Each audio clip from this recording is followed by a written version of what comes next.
беттен чыкканда мен жүрүп барайын. Кандай жооп бересиңер десем күлүп атпайбы, биз түнү менен ыйлайтып деп. Биринчиден сабырдуулук керек, чын эле. Анан буларга айтып, мен кеттим сразу Алабукка делеге. Аксы да чыгып келгенде. Жакын эле деп ойлогом, ошкочу. Аябай алыс экен, мен кеч эртеден 8-де чыгып таксиге салдыңдар, салганда мен кечки саат 4-тө бардым. Ошондо эсине келип калган мезгил экен, бирок вообще сүйлөбөйт, көзүн ачкан мезгилине бардым.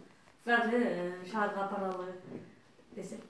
Даже макул эч кандай результат эме жаза элекпиз, просто 250 да берген да. Может, месинде кан жыган, буну аппаратка өзүңөр каалагандай частныйга апара берди. Сразу кетип атканда эле жанагы аппаратка түшкөнү 3000 алды, больницага жата бергенде. Ошонун ичинен эле биз частный больница таптык. Бул адам караш керек, бизге баспайт эчтеке. Только көз эле кыймылдаган кези болчу. Анан частныйга киргиздик, 15 000 ошону момент алат экен. 1 саат ичинде төктүк. Анда тигиден будан акча карызат деп сиңдим жибердим. Алып келди, 15 000 төгүл койкага жаткырдык. Ошондо капельница сразу сайды. 3 000 капельница алдык, кайра 5 000 дары жазып берди. Андай кезде белгилүү да, доктордун айтканын ала бересиң да.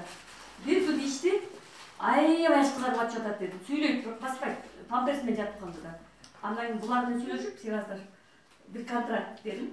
Акчасын айтпай бир контракт бергилечи десе, макул деп эле. Рахмат, şu yukarı жетип келишти, ошко дегендик деди. Кечинде алып келдиңиздер. Анан таң атканда 5-тен баштап бер деген кулагым угулуп калганда. Түнү менен мен жазып чыктым, кайра иччедеп.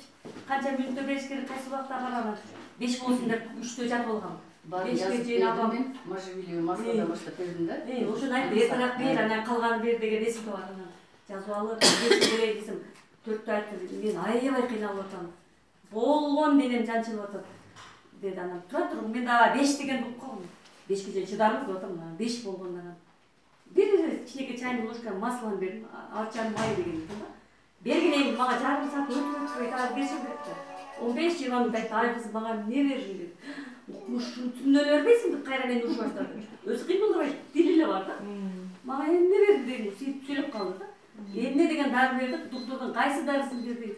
Ушуну доктор жазып берген, алып келдиң, эмне мага эртерээк бербейсиң? Ушундай пастель катуу эле деди. Болгондо частный больницанын моңдай эмеде жатат диванда. Пастель катуу, таң атса жата албай чыктым, сага айта албай отуруп.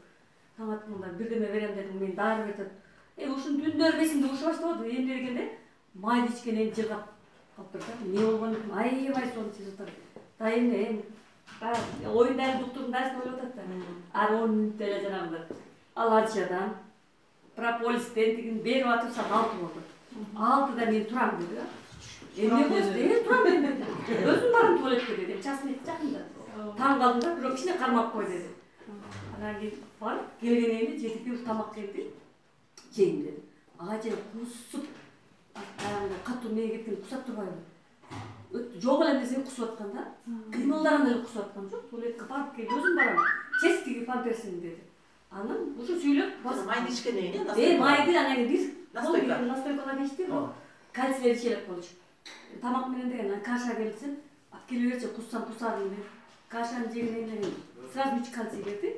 Үчөөнү назначить эткен экен. Үчөөнү бергенен эле тер кетти да. Тер кетип эле коюлукту шорбо ичкендей болуп атам деди.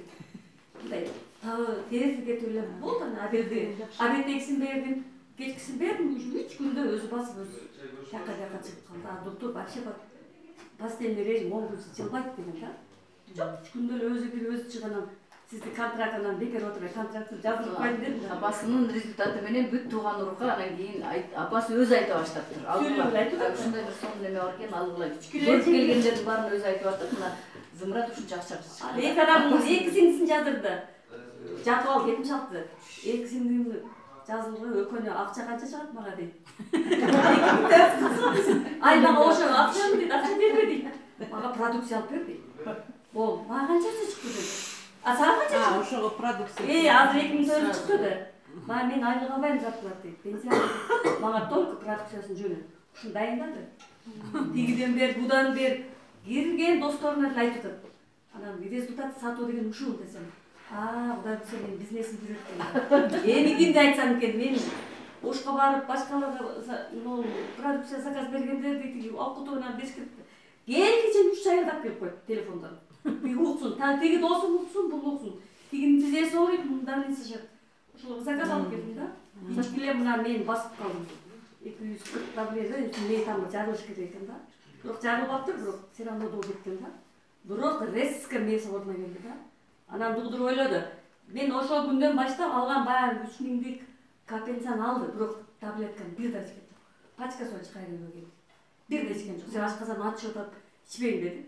Болду, бир күн иштеп. Ошо ашказан ачыштырат экен го, доктурлар. Мен чыдабай чүрүткөн бирок ачыштырат экен да. Чыдабай бирдене сыйып кетти. Акация язва бар экен. Ага сразу апельсиновый маслоны алып бердим. Эме язвада кровотечение болмок. Ошон үчүн бербеген. Жок, ошондой болуптур бирок. Себеби кускандай кан кусуп тур да. Кара бирдеме ошол язвадан деп, ашказандан деп чыгат. Анан тиги шланга жутсун да барбай койбодубу. Тияка жутканда көрүп, могу эле ичем. Врач күнүгө келип жазмасын чекти. Кайрачы ашказанга, аны да алган жок. Кагазын чөнтөгүн бекитип койчу дейт. Аны алган жокпуз, тигисин алып бир да ичкен жок. Болгон компенсиясын алды, туура эле. Ошондо давление 130-80 менен 10 күндө үйгө чыктык да. Кайры өз басы жок. Кайсыдан кандай жазып бергендерин жазып эле тиги немелердин кагаздарын жаныма эле коюп койдум дейт, эчтеке алып берген жокмун дейт аптекадан. Живой результат да? Багы ибадаттын результатын айтып койчу, жаңылар болсун. Ал өзү келет азыр. Келет азыр.